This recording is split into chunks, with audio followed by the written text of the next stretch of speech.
Our camp had been selected by the Taliban to have a complex attack on it and hopefully overrun the camp and destroy it. So I presented my sniper rifle to the enemy, pulled the trigger once, and then my rifle jammed. I was like, I've done all this training, I've got this $10,000 rifle, and my story ends here. That was the end. I'm looking at these muzzles. I remember vividly the muzzle blast, and each time one went off, I was wondering why I couldn't feel the bullets hitting me. You described it as lucky, but on this podcast we say blessed, and I fully believe you have divine protection all over you on this day. But 320 some odd bullets that were fired at me, all of them inside of 10 to 12 meters. I didn't get hit once. Have you had any mothers, grandparents who've been praying over you?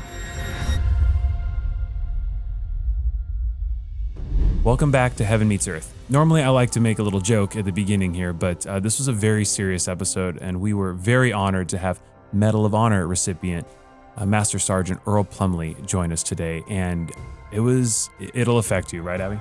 It was just an amazing story, I think, that really highlights the power of prayer and divine protection. Absolutely. If you watch this episode, you will never turn down the prayer circle again. Earl Plumlee, thank you so much for your service. Thank you for being here. I'm so honored. Truly, we're honored to have a lot of guests, but it's a unique honor to be sitting with a Medal of Honor recipient. And just so everyone knows who's watching this, Earl is so reluctant to bring out the hardware, and I forced him to because it's such an important symbol, and it demonstrates that there are people today, and like there always have been, who are out there risking their lives to preserve our freedom. So on behalf of this show, on behalf of CBN, Museum of the Bible, and Ab and myself, just thank you for your service, and thank you for being with us today. Yeah, it was my pleasure and my honor, so thank you. And for wearing the hardware, because we are a video podcast, so it's good. It makes more sense to see the visuals. I got no hardware. Take us back to that day, that fateful day. So it was FOB Ghazni. It was a Polish FOB in 2013. Our camp had been selected by the Taliban to have a complex attack on it, so not a harassment. And their take was we were intending to close the camp, and they found out, and so they wanted to launch a spectacular attack and hopefully overrun the camp and destroy it, which is what the enemy's goals and intent always are. But if they failed, they knew we were going to close the camp and leave, so the messaging to the Afghan people would be that they had driven the Americans from that region. So they initiated that attack by getting 3 truck bombs, VBIDs, that were in the 3,000 to 5,000 pound range, and then 1 truck bomb that was in the 20,000 pound range. And honestly, it was a great plan. It was really well executed. And just things went wrong for him at key times and key places. The 20,000 pound bomb, which would have absolutely just erased the camp, the fuel pump went out on it, and it broke down a mile from our camp. Afghani police officer saw one of the trucks and just had a premonition that it was a bomb, and shot it with a rocket launcher and destroyed it, ultimately sacrificing himself and his checkpoint. But he just knew it was a bomb. It didn't investigate the truck and engaged it with an RPG. And so that left the Taliban with two big bombs, which brings me into my part of the story, is a cement truck with about 5,000 pounds of explosives rammed the wall near me, and 15 Afghan assaulters sprinted through that blast site. And didn't know that. I knew that whatever the enemy's doing, you try to do the opposite, it seems. So if they're going one way, I would try and stop them. So me and 4 other Green Berets drove down to get involved in that fight. Didn't know that they had moved so quickly. So we pulled up at an intersection leading out on this airfield, and I was intending to get out of the vehicle. I was a sniper. I had a sniper rifle. So my participation in that battle, I thought, would be best served if I got some form of vantage overlooking the airfield in the city, because I could see that they had a house that they were occupying, and they were shooting machine guns and rockets through the breach into the camp. And I thought that was the enemy, and intended to engage them with that rifle. Was unaware that they had moved so quickly and sprinted through that breach toward us. So as we pulled up into that intersection, we pulled right in the middle of them kind of doing a school circle. This was their dispersion point. So they'd already covered the airfield, and we're going to go to their individual targets. And here we come and parked right in the middle of them. So we looked at them, they looked at us. We found out later the reason the fight was so intense was that we were on the only road that gave them access to the interior of the camp. So they had to get past us. But as we pulled up, they instantly engaged us. And like I said, everyone was almost instantly hit. I had my door open because I was intending to kind of get out of the vehicle and climb this wall. So I presented my sniper rifle to the enemy, pulled the trigger once, and then my rifle jammed, which is the same. I had the same understanding of the situation. I was super bummed. I was like, I've done all this training. I've got this $10,000 rifle, and my story ends here. So at that point, I was staring at about 7 fighters actively firing into the door of my truck, and I had a broken rifle. And to me, I thought that was the end. I'm looking at these muzzles. I remember vividly the muzzle blast, and each time one went off, I was just like, I was wondering why I couldn't feel the bullets hitting me because we're so close. I couldn't understand how they could miss. Mm-hmm.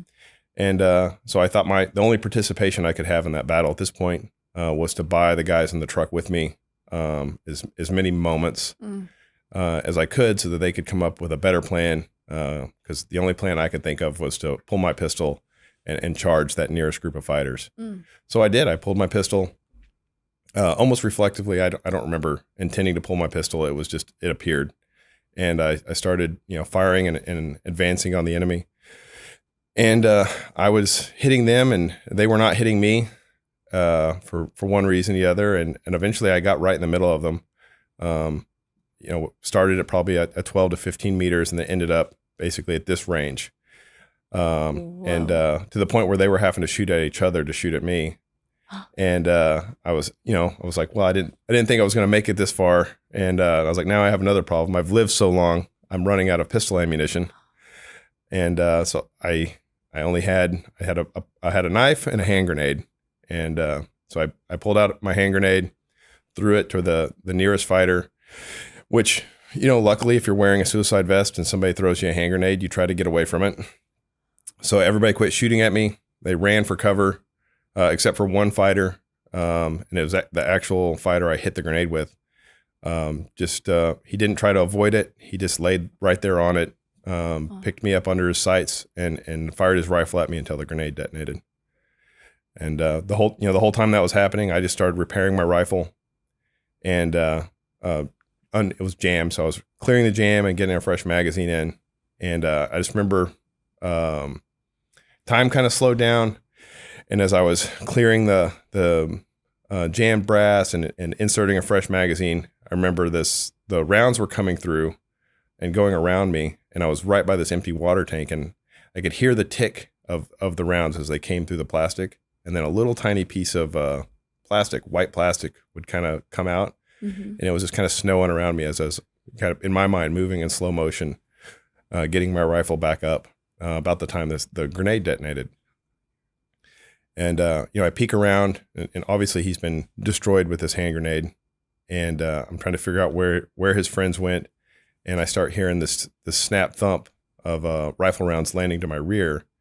And as I turn around, I see an enemy fighter. He's 100 meters away. I know it's 100 meters because this is on base, and he's laying on the edge of the airfield. It's where we do sprints in the mornings. So I've literally, where I'm fighting, I've touched that wall and sprinted to the airfield and back.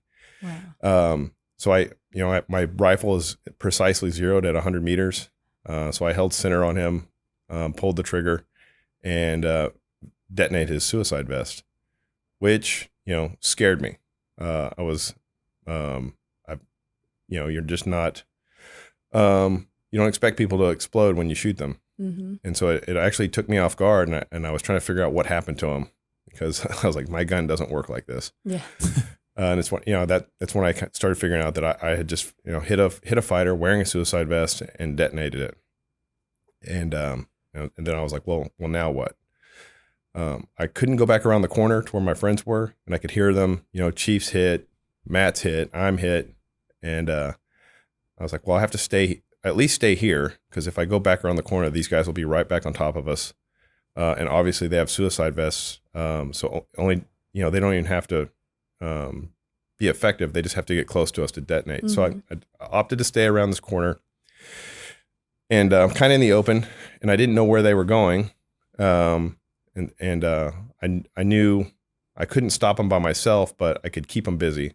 So I opted to move down to where they had run off to. I'm going to kind of stay engaged and wait for reinforcements to get with me. And at least I'll keep it where they can't just willy-nilly run around the camp. I get down this little lane about halfway to it, and they all hang muzzles from around the corners and trucks and things, and they start shooting at me. And I'm on the move, doing the best I can. Sniper rifles are good at some things, but shooting while walking at close targets is not what they're built for. So I didn't have the optimal system, but I'm doing my best, and I'm keeping them from being able to concentrate and aim at me. And I'm better at this than they are, and so I'm getting some hits. And then my rifle runs out of ammunition again. I just fixed it, and then it only holds 20 rounds, so I'm empty now. And I know my pistols.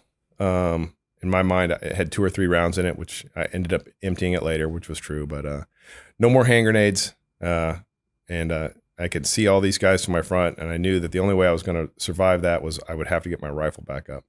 So dumped the magazine and reached for a fresh one. As soon as I dumped the magazine, the nearest fighter to me, screamed Al Akbar, threw his rifle into his sling, so it kind of flipped behind him, and then he just started sprinting toward me.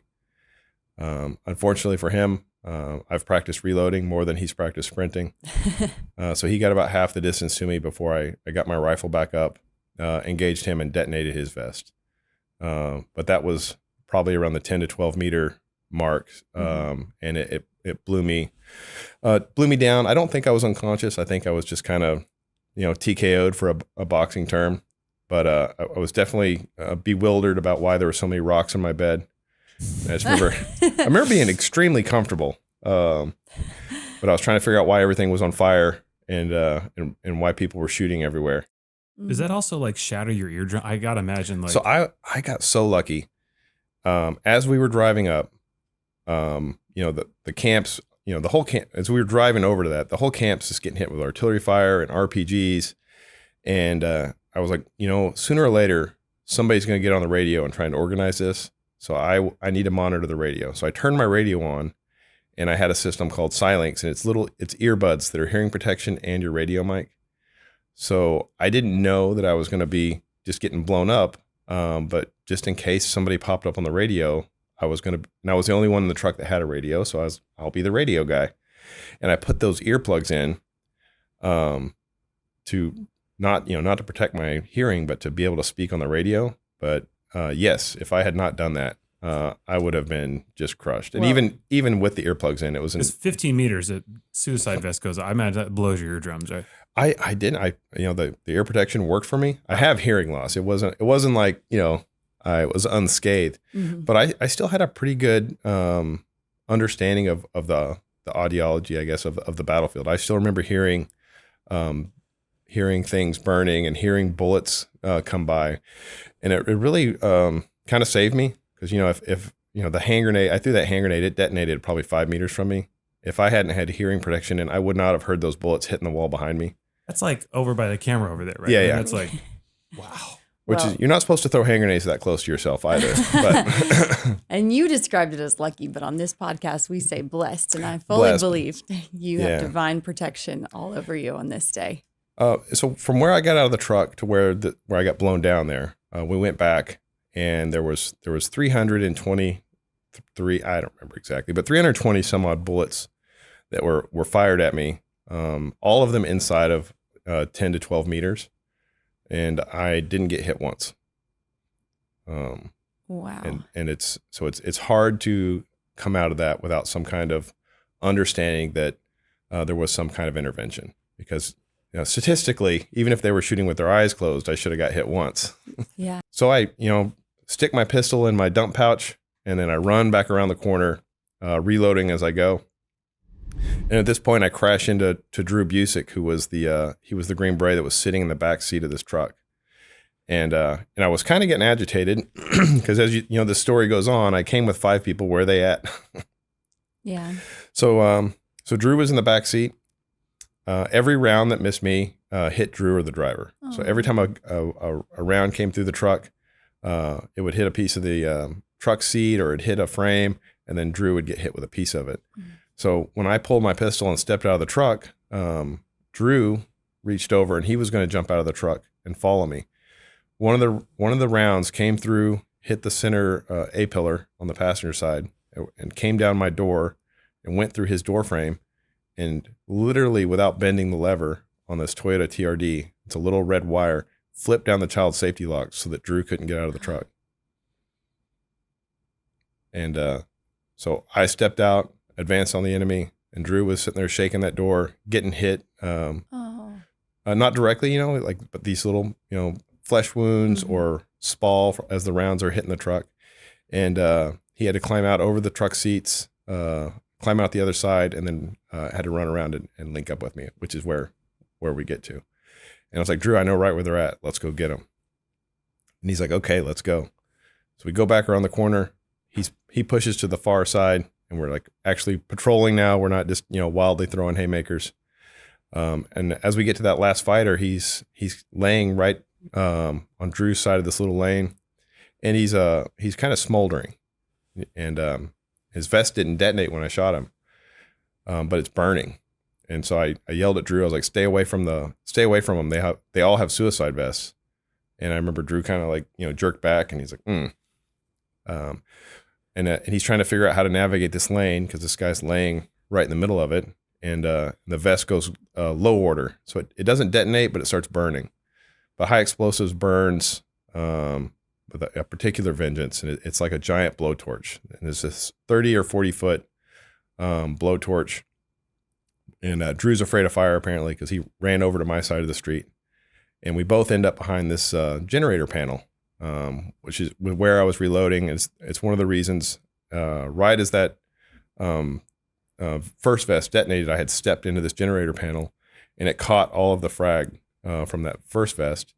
And so now Drew and I are behind it, using it as cover, and engaging the remaining fighters that are behind this burning insurgent.